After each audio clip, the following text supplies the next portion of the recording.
തണുത്തതിനു ശേഷം മിക്സിയുടെ ചെറിയ ജാറിലേക്ക് ഇട്ടിരിക്കുകയാണ്. ഇനി ഇതൊന്ന് കറക്കിയെടുക്കാം.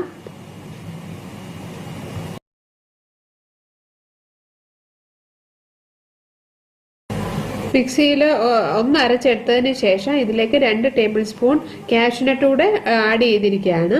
ഇനി അല്പം 1 ടേബിൾ സ്പൂൺ വെള്ളം ഒഴിച്ചിട്ട് നന്നായിട്ട് ഇതൊന്ന് അരച്ചെടുക്കണം.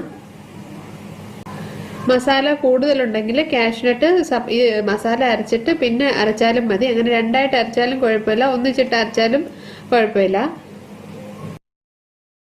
ഇനി നമ്മുടെ കയ്യിൽ ഫ്രഷ് ക്രീം ഉണ്ടെങ്കിൽ കാഷ്യൂനട്ട് ചേർക്കേണ്ട ആവശ്യമില്ല, മസാല അരച്ച് എടുത്താൽ മതി.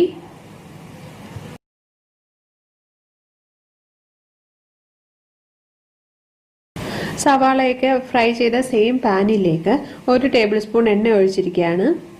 എണ്ണ ഒന്ന് ചൂടായിട്ട് വരുമ്പോഴേക്ക് 1/4